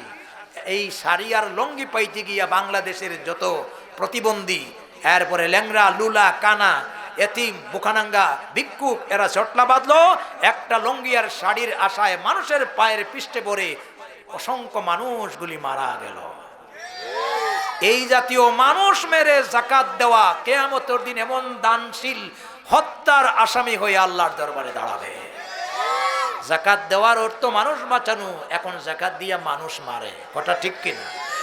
অথচ বাংলাদেশে আমরা দেখেছি সঠিকভাবে সম্পদশালীরা যদি জাকাত আদায় করে তাহলে এই দেশ থেকে বহুদিন আগে দারিদ্রতা বিমোচন হয়ে যেত, ঠিক কিনা বলেন? যারা সম্পদশালী এরা কার্পণ্য হয়, কৃপণ হয় এবং আল্লাহর এই আইন মানে না, বলে আমি অর্জিত টাকা কষ্ট করে আয় রোজগার করলাম আর এটা কেন আমি আরেকজনের সাহায্য দিব। এই জন্য রসুল করিম সাল্লাল্লাহু আলাইহি ওয়াসাল্লাম বলেছেন 15টা পাপের ভিতরে অন্যতম পাপ হচ্ছে যারা জাকাত দেওয়াকে ট্যাক্স মনে করবে। আল্লাহু আকবার বলে। আমার সম্মানিত দেশবাসী, আমার উপস্থিতি, আল্লাহ যাদের সম্পদ দিছেন মাল দিছেন কার্পণ্যতা করবেন না, কৃপণ হবেন না, কারণ সম্পদ দেওয়ার মালিককে, ধনী বানানোর মালিককে, গরিব বানানোর মালিককে। নদীর অপার বাঙ্গে হপার গড়ে, এই তো নদীর খেলা, সকাল বেলার ধনী রে তুই ফকির সন্ধ্যা বেলা। আল্লাহ সম্পদ দিয়ে যেমন ধনী বানাতে পারেন, এই সম্পদ আল্লাহ পাক সিনাইয়া নিয়া মানুষের দুয়ারে দুয়ারে ফকিরও বানাতে পারেন। এই ক্ষমতা আল্লাহর আছে কি নাই? এই জন্য কোরআনে কারিমে আল্লাহ পাক ইনফাক ফি সাবিলিল্লাহ, আল্লাহ পাক বলেছেন ওয়া মিম্মা রাযাকনাহুম ইউনফিকুন, আমার দেওয়া রিজক আমার রাস্তায় ব্যয় করো। ব্যয়ের দুইটা খাত, একটা হলো ফরজ যাকাত আর একটা হলো আম সাদাকাত। এই যে মসজিদ বানাচ্ছেন, কালভার্ট দিচ্ছেন, এরপরে আপনার এতিমকে সাহায্য করেছেন, বুকাংরা মানুষের পাশে দাঁড়িয়েছেন, যতগুলি জন উন্নয়নমূলক কাজে সহযোগিতা করবেন, এটা আম সাদাকাত। এগুলা দিলে আল্লাহ পাক মাল বাড়াই দিবেন, বরকত দিবেন। এবং as-সাদাকাতু তারুদ্দুল বালা, যাকাত এরপরে আম সাদাকাতের মাধ্যমে আল্লাহ পাকের পক্ষ থেকে কোনো বলা বা আযাব যদি নির্ধারিত থাকে, আল্লাহ পাক এই আযাব আর বিপদ থেকে আপনাকে আপনার ফ্যামিলিকে রক্ষা করবেন। তাহলে যাকাত সঠিকভাবে আদায় করবো তো ইনশাআল্লাহ? আওয়াজে বোঝা যায় না? আদায় করবো তো ইনশাআল্লাহ? আল্লাহ যেন আমাদের তৌফিক দেয়, বলি আমি। সময় কয়টা পর্যন্ত আমার একটু লিখে দিলে ভালো হয়। হ্যাঁ, ও তো 7:15 তো হয়েই গেছে। আলোচনা অনেক লম্বা, সময় শেষ। ও আমার ভাইরা, আপনারা নামাজকে একটু পরে পড়তে পারবেন 10-15 মিনিট? হ্যাঁ, যদি 15 মিনিট সময় দেন তাইলে বিষয়টা একটু গাটাই নিব। 7:30 আজান দিয়ে দিবেন, মাশাআল্লাহ। ঠিক আছে, 7:30 আজান হবে, 7:45 নামাজ হবে। ঠিক আছে, একটু জিকির করেন লা ইলাহা, জোরে সোরে লা ইলাহা সুবহানাল্লাহ আলহামদুলিল্লাহ লা ইলাহা। আমার ভাইরা, কৃপণ হবেন না, কার্পণ্যতা করবেন না। যারা কৃপণ হয় এদের পরিণতি, এদের পরিচয় কি হয়, একটা ছোট্ট ঘটনা বলি। হযরতে সুলাইমান আলাইহিস সালাতু ওয়াস সালাম বাইতুল মুকদ্দাস থেকে বেরিয়ে যাচ্ছেন। বাইতুল মুকদ্দাস মুসলমানদের প্রথম কিবলা। হঠাৎ করে তিনি রাস্তায় সাক্ষাৎ পেলেন মিস্টার ইবলিসের। কার সাক্ষাৎ পাইছেন? কথা বলতে হবে। নবীদের কাছে ইবলিস কিন্তু ধরা পড়ে যায়। তিনি দেখলেন ইবলিসের কাছে 3টা বুঝাই করা গাদা, গাদার পিঠে মাল সামানা বুঝাই করা। সুলাইমান আলাইহিস সালাম জিজ্ঞাসা করলেন, এই তোর এই মাল সামানা বুঝাই করা গাদা নিয়ে কই যাস? ইবলিস বলে, এগুলা বড় মূল্যবান দামি জিনিস, বাজারে বিক্রি করার জন্য নিয়ে যাচ্ছি। অ্যাটেনশন প্লিজ, মনোযোগের দিকে, সময় কম। আমরা আজে বাজে কোনো আলোচনা করি না, গবেষণা করি, এগুলা কথা বুঝছেন? না হলে 15 বছর মতো এবার আনতেন না। এই যে হারুন ভাই কতবার যে ফোন দেয়, আর সিলেটে আলেমদের দাম নাই, মেড ইন ঢাকা না হলে মানুষের জমেও না। আমার সম্মানিত হাজির কারাম, জিজ্ঞাসা করলেন, তুই গাদা নিয়ে কই যাস? কই বাজারে যাচ্ছি। এগুলোর মধ্যে কি আছে? কয় বড় মূল্যবান জিনিস আছে, বিক্রি করতে যাচ্ছি। কি রে মূল্যবান জিনিস? কয় একটা গাদার পিঠে আছে কৃপণতা, পরে 2 নম্বর গাদার ভিতরে আছে হিংসা, 3 নম্বর গাদার ভিতরে কি আছে? কয় জুলুম আছে। সুলাইমান আলাইহিস সালাম শুনিয়ে আশ্চর্য হয়ে গেলেন, এগুলোও মানুষ কিনে? কই কি বলেন? খুব ভালো বিক্রি হয়।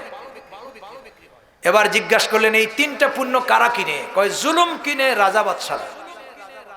রাজা বাদশারা কি কিনে?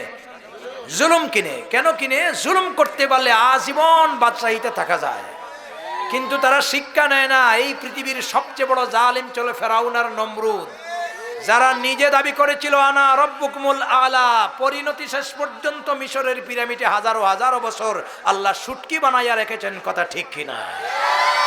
এগুলা থেকে জালিমরা শিক্ষা নেয়। 2 নম্বরে তিনি বলছেন, গাদার পিঠে আছে কৃপণতা। জিজ্ঞাসা করা হলো, এগুলা কিনে কারা? কয় এগুলা কিনে ধনীরা। কৃপণ কিনে কারা? ধনীরা। জিজ্ঞাসা করলো, 3 নম্বরে কি আছে? কয় 3 নম্বরে গাদার পিঠে আছে হিংসা।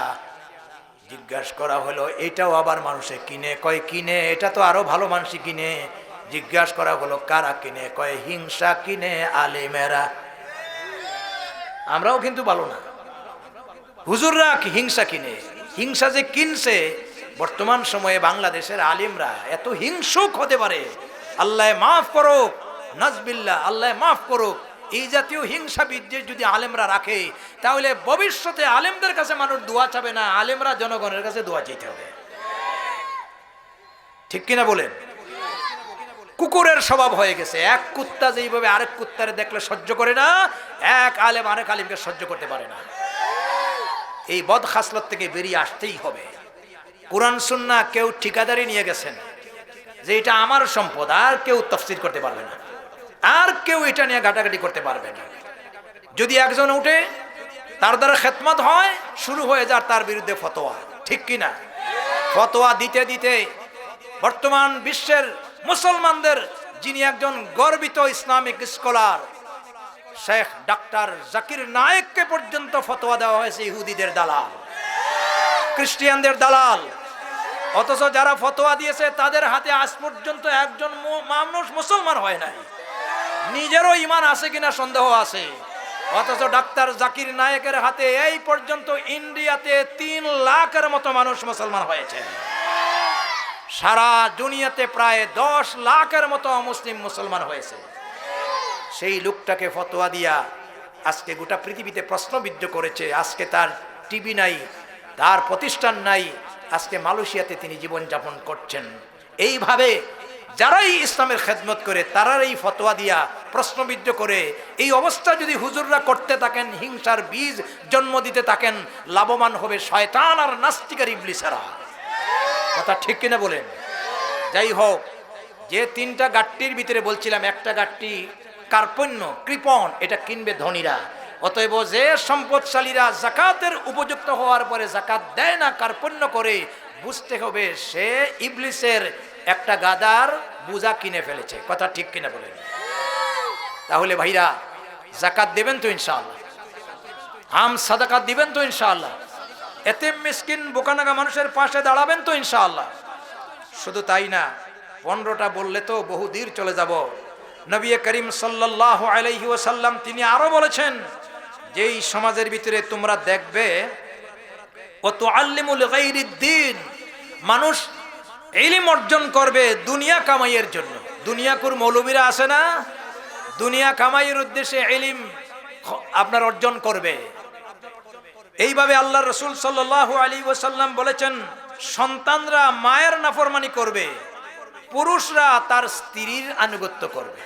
বুড়াদের প্রতি সম্মান দেবে না, মা বাবার প্রতি সম্মান দিবে না, বউয়ের প্রতি আসক্ত হয়ে যাবে। আছে কি নাই? এই কথাগুলি ১৫০০ বছর আগে নবী করিম সাল্লাল্লাহু আলাইহি ওয়াসাল্লাম ভবিষ্যৎবাণী দিয়ে গেছেন। আজকে তার ভবিষ্যৎবাণী বাস্তবে রূপ নিয়েছে, ঠিক কিনা বলেন?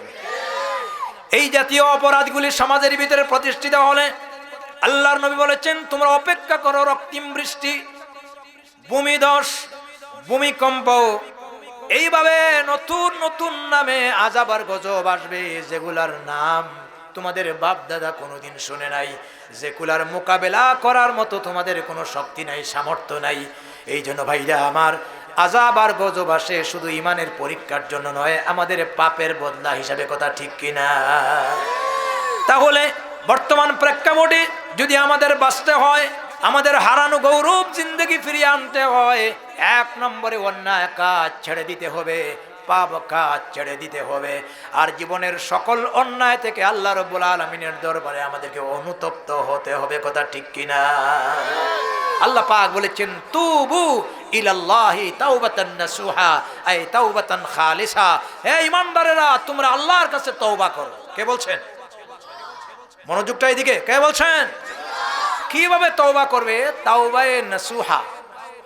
ওই দেখছেন একজন হায়রে মানুষ, এদের দিয়ে আবার হেলিকপ্টার দিয়ে ওয়াজে নেয়, আর কিভাবে আল্লাহর কোরআনের অপব্যাখ্যা দেয়। কয় তাওবাতান নাসুহা, নসুহা ব্যক্তির মতো তওবা করো। নাউযুবিল্লাহ।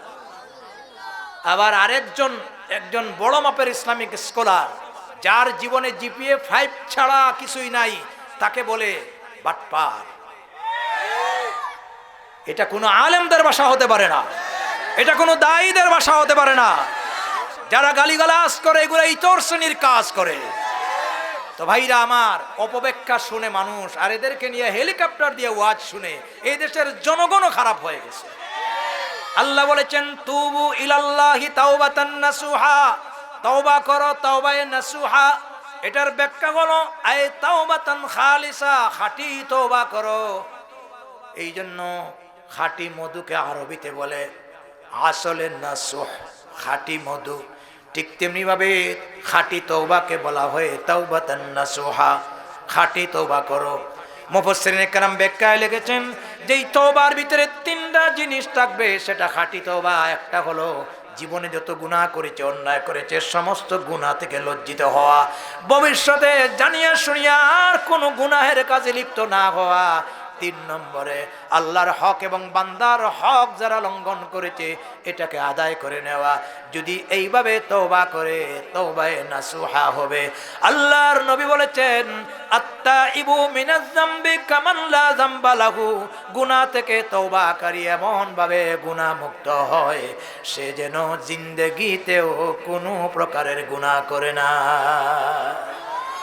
শুধু তাই না, আল্লাহর রাসূল বলেছেন, যদি গুনাহ থেকে কেউ ভালো করে তওবা করে, গুনাহ শুধু মুক্ত করেন না, ও বাদদালতু লাকুম সাইয়্যাতিন হাসানাত, গুনার জায়গায় আল্লাহ পাক নেকি দিয়া পরিবর্তন করে দেন। গুনার জায়গায় কি দেন আল্লাহ? আর জোরে, বান্দা যদি পাপ না করে থাকবে কি তোর দয়াল নাম, বান্দা যদি পাপ না করে থাকবে কি তোর দয়াল নাম, থাকবে কি তোর মনিবগিরি না রয় যদি এই গুলাম। কবি রওশন ইজদানি বলেছেন, ও আল্লাহ, আমি যদি গুনাহ না করি, তুমি রহমান কোথায়? আমার কাজ হলো গুনাহ করা আর তওবা করা, তোমার কাজ হলো দয়া করা আর মায়া করা। সুবহানাল্লাহ।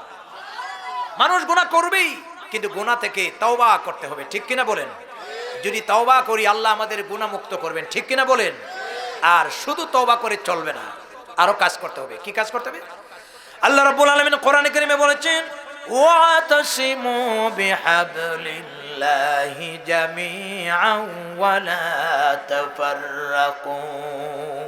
ও বিশ্বের মুমিন মুসলমানেরা, আল্লাহর রজ্জু মানে কোরআনকে শক্ত করে ধারণ করতে হবে। ওয়ালা তাফাররাকু, তোমরা বিচ্ছিন্ন হলে চলবে না, এক থাকতে হবে, নেক থাকতে হবে। ঠিক কিনা বলেন? আজকে কোরআন থেকে দূরে গেছি, কথা বলেন না কেন? আজকে আমাদের ভিতরে ঐক্য নাই, আমরা বিভিন্ন মাসলকি ইখতিলাফাতে পড়ে গেছি, আমরা মুসলমানদের ভিতরে দলাদলি করছি, আমরা বিভ্রান্তি করছি, আজকে মুসলমানদের ভিতরে আমরা ফাটল ধরাচ্ছি। আর এই কাজগুলি করতে গিয়ে করছে যারা ধর্মের নামের এক শ্রেণীর পুরোহিত মৌলবীরা। একজন বলেছিল হুজুররা তিন প্রকার। হুজুররা কয় প্রকার? সরকারি, তরকারি আর দরকারি। আমি বললাম আরেক প্রকার লাগাও, দরবারি। আল্লাহ মাফ করুক, আজকে যারে মনে চায় তারাই আমরা ফতোয়া দিয়া কাফির বানাই দেই, নাস্তিক বানাই দেই, ইহুদি নাসারার গুলাম বানাই দেই। কাফিরের ঠিকাদারি নিয়ে গেছে, কথা ঠিক কিনা বলেন? এই মেয়ে আল্লাহরে দিয়ে একটু ভয় করুন, যারে মনে চায় কাফির বানাইয়া দেন, সে যদি কাফির না হয় এই ফতোয়া কিন্তু তোমাকে গ্রহণ করতে হবে।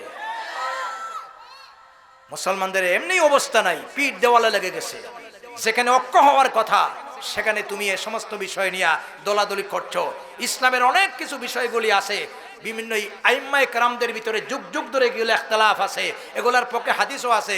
এই কুটিনাটি বিষয় নিয়ে মুমিন মুসলমানদের ভিতরে বিভ্রান্তি করা, এটা সত্যিকারের কোনো আলেমের বৈশিষ্ট্য হতে পারে না।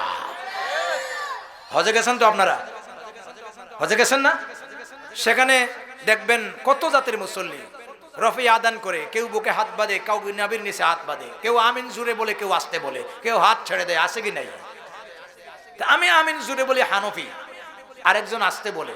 আমি হানফি আসতে বলি, আরেকজন জুড়ে বলে। তাই বলে আমি তাকে বাধা দিব? আপনার এই দায়িত্ব কে দিছে? সে একটা মজহবের ইমাম, মজহব মানে, ঠিক কিনা বলেন?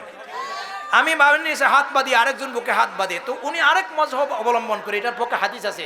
আমাকে বাধা দেওয়ার অধিকার কে দিয়েছে? ঠিক কিনা বলেন? এটা কি মগের মূল্য পাইছেন ধর্ম নিয়ে বাড়াবাড়ি করবেন? ঢাকাতে এক মসজিদে 6 মাস পর্যন্ত ইমাম নেওয়া যাচ্ছে না, 2 শ্রেণীর মুসল্লির কারণে। ইমাম যদি বুকে হাত বাঁধে, নাবির নিচওয়ালারা তার পিছনে ইক্তেদা করে না। আবার ইমাম যদি আসিয়া নাবির নিচে হাত বাঁধে, বুকে যারা হাত বাঁধে তারা ইক্তেদা করে না। 6 মাস পর্যন্ত ইমাম নাই। তৃতীয় একজন ইমাম আসিয়া এবার দাঁড়াইয়া কপালে হাত বাঁধছে। কোথায় হাত বাঁধছে? 2 শ্রেণীর মুসল্লি এক হয়ে গেল। এটা আবার কোন তরিকারে? ওরা বলল আমাকে কথা বলতে দাও, আমি ইমামতি করব না। আমি দেখলাম 6 মাস পর্যন্ত এই উপরে আর নিচে আর জুড়ে আর আসতে এই দলাদলি করতে গিয়ে ইমাম নাই মসজিদে। তোমরা কপাল বুড়া ছাড়া কিছু নাই, এই জন্য আমি কপালে হাত বাঁধছি। এগুলাতে বেরিয়ে আসতে হবে। বিদেশে ঘুরেন, যাইয়া দেখুন এগুলা নিয়ে কোনো দলাদলি নাই। এই জন্য ইসলামের এমন কিছু বিষয় আছে, ইস্তেহবাব বা মাসনুন সুন্নত বিষয় নিয়ে আমরা কখনো বাড়াবাড়ি করব। বুঝাইতে পারছি? কারণ আমরা ক্ষতিগ্রস্ত হয়ে যাচ্ছি। আমরা এক, আল্লাহ এক, কোরআন এক, নবী এক, ইসলাম এক, ঠিক কিনা বলেন? এই জন্য আল্লাহর কোরআনকে আঁকড়ে ধরবো। আজকে কোরআন নিয়ে সারা দুনিয়াতে কোরআন বিদ্বেষী মহল কিভাবে কোরআন থেকে জাতিকে রক্ষা করা যায়, উৎখাত করা যায়, বিপদগামী করা যায়, এই ষড়যন্ত্রে লিপ্ত আছে, ঠিক কিনা বলেন?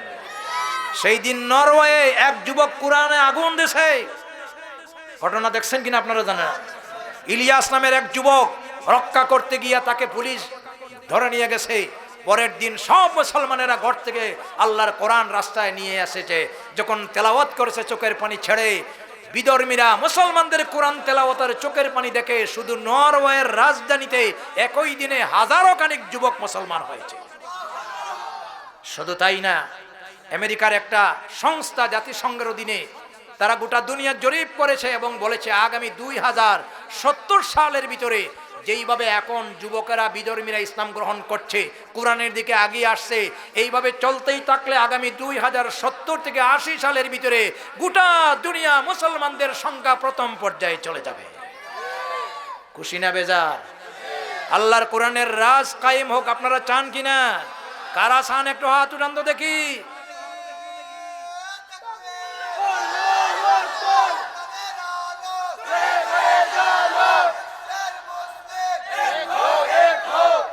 মাশাআল্লাহ, সুন্দর স্লোগান দিয়েছেন। আমরা এক চাই, ন্যাক হতে চাই, ঠিক কিনা? বাংলার জমিনে আল্লাহর কোরআনের আইন চালু হোক, আপনারা কি চান? কারা চান? হাত উঠান। মাশাআল্লাহ, নারায়ে তাকবীর। কোনো একদিন এদেশের আকাশে খোদাই বিধান চালু হবে, ঠিক কিনা? আমরা চাই এই দেশে আল্লাহর বিধান চালু হোক, চাই কিনা? যদি চাই তাহলে আমাদের দুইটা কাজ করতে হবে। আল্লাহর কোরআনকে আঁকড়ে ধরতে হবে, কোরআনকে পড়তে হবে, কোরআনকে মানতে হবে, কোরআনের রাজ কায়েমের আন্দোলনে এক থাকতে হবে, এক থাকতে হবে, বিচ্ছিন্ন হলে চলবে না। যদি আমরা এই কাজ করতে পারি ইনশাআল্লাহ বেশি দিন দূরে নেই, সেই দিন আসবেই আসবে, ঠিক কিনা? ইমানের পরীক্ষা উত্তীর্ণ হবেই ইনশাআল্লাহ। শেষ কথা বলতে চাই, আল্লামা ইকবাল রাহমাতুল্লাহ আলাইহি বলেছেন, আল্লামা ইকবাল বলেছেন, দার্শনিক ইমাম আল্লামা ইকবাল রাহমাতুল্লাহ আলাইহি বলেছেন, তোমরা কোরআনের শিক্ষা, আমানতের দীক্ষা এগুলা নেও হাতে, তোমরা এগুলা হাতে নাও, আর ইনশাআল্লাহ এগুলা হাতে নিয়ে যদি এক থাকো, অবশ্যই অবশ্যই এই পৃথিবীর জমিনে আল্লাহ রাব্বুল আলামিনের আইন বাস্তবায়ন হবে, মানুষ সুখী সমৃদ্ধশালী হবে, দুনিয়াতে আল্লাহর রহমত আসবে, বরকত আসবে, কথা ঠিক কিনা? सबक पढ़ फिर सदाकत का, अदालत का, लियाकत का, लिया जाए तुझसे फिर दुनिया की इमामत का। सत्य न्यायर शिक्षा তুমি দীক্ষা করে লো আবার, তোমার শিরে আসছে আবার কুল জাহানের শাসনবার। আমরা সেই দিন চাই কিনা? চাইলে হবে না, আমাদেরকে কাজ করতে হবে, কোরআন পড়তে হবে, বুঝতে হবে, এক থাকতে হবে, নেক থাকতে হবে, সকল অন্যায় অশ্লীলতা পাপাচার এগুলা বাদ দিয়ে নেক কাজে অগ্রগামী হতে হবে, পারফেক্ট ইমানদার হতে হবে। যদি হতে পারি ইনশাআল্লাহ বর্তমান পৃথিবীর এই অস্থিরতা, এই বিপর্যয় থেকে আল্লাহর সাহায্য আসবেই আসবে। আল্লাহই বলেছেন, ওয়াকান হাক্কান আলাইনা নাসরুম মিনাল মুমিনিন, মুমিনদের সাহায্য করা আমি আল্লাহর পক্ষে ওয়াজিব হয়ে যাবে, ঠিক কিনা বলেন? আল্লাহ বর্তমান প্রেক্ষাপটে মুসলমানদেরকে উত্তরণ ঘটাক, আল্লাহর জমিনে আল্লাহর কোরআনের রাজ কায়েম করুন, আমাদেরকে এক টাকার নেক টাকার তৌফিক দিন, সকল অন্যায় এবং পাপাচার থেকে ফিরে আসার তৌফিক দিন। আওয়াজ দিয়ে আবার জোরে সোরে বলি আমিন।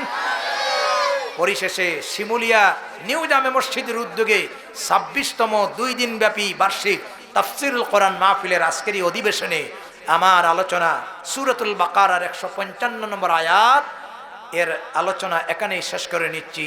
ওয়া আখিরু দাওয়ানা আনিল হামদুলিল্লাহি রাব্বিল আলামিন। সংক্ষিপ্ত দোয়া হবে, দুরূদ শরীফ পড়ে নেন, সাল্লাল্লাহু আলা সাইয়্যিদিনা ওয়া মাওলানা মুহাম্মদ ওয়া আলা আলিহি ওয়া আসহাবিহি ওয়া সাল্লাম। আল্লাহুম্মা আমিন।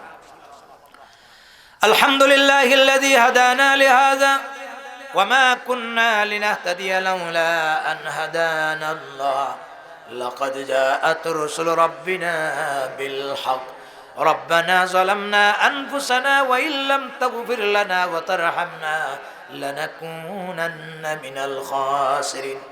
আয় আল্লাহ তাআলা, শিমুলিয়া আজায় মসজিদের উদ্যোগে আজকের এই তাফসীরুল কোরআন মাহফিল শুরু থেকে শেষ পর্যন্ত তুমি কবুল আর মঞ্জুর ফরমাও। আমাদের পক্ষ থেকে লক্ষ কোটি দরুদ ও সালাম নবী করিম সাল্লাল্লাহু আলাইহি ওয়াসাল্লামের রওজা তুলে নিয়ে পৌঁছে দাও।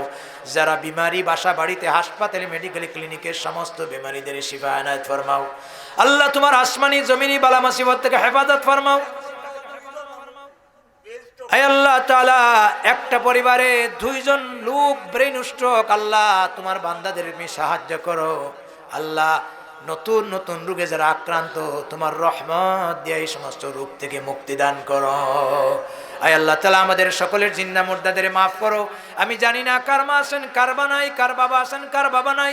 যাদের মা বাবা কবরবাসী, তুমি তাদের কবরটাকে জান্নাতের বাগান বানায়া দাও।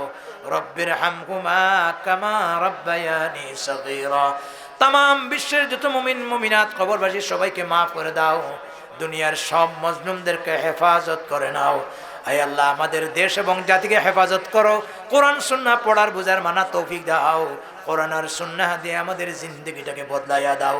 আমাদের যত ভাই ব্রাদার বিদেশে আছে, আল্লাহ তুমি হেফাজত করো। যারা বাইরে যাওয়ার ইচ্ছা করেছে, ভিসা পাসপোর্টের ব্যবস্থা করো। আমাদের মা বোনদের দিনদার নামাজি পর্দানিশী বানাও। আমাদের আওলাদদেরকে নেক আওলাদ বানাও। দীর্ঘ 26 বছর যাবত এই এলাকার তোমার বান্দাগুলি বান্দিগুলি আর্থিক মানসিক নৈতিক সাহায্য সহযোগিতা দিয়া প্রতি বছর 2 দিন ব্যাপী তাফসীরুল কোরআন মাহফিলের আয়োজন করেছেন। দূর দূরান্ত থেকে কোরআন সুন্নাহর বাণী শোনার জন্য এই মাহফিলে যারা শরীক হয়েছেন, কিয়ামতের দিন মুসিবতের সময় এই তাফসীরুল কোরআন আমাদের সবার নাজাতের জরিয়া বানায়া দাও। রব্বানা তাকাব্বাল মিন্না ইন্নাকা আনতাস সামিউল আলিম ওয়া তুব আলাইনা ইয়া মাওলানা ইন্নাকা আনতাত তাওয়াবুর রহিম। বিফadli সুবহান রাব্বিকা রাব্বিল ইজ্জাতি আম্মা ইয়াসিফুন ওয়া সালামুন আলাল মুরসালিন والحمد لله رب العالمين واجعل آخر كلامنا عند الموت لا إله إلا الله محمد رسول الله. السلام عليكم.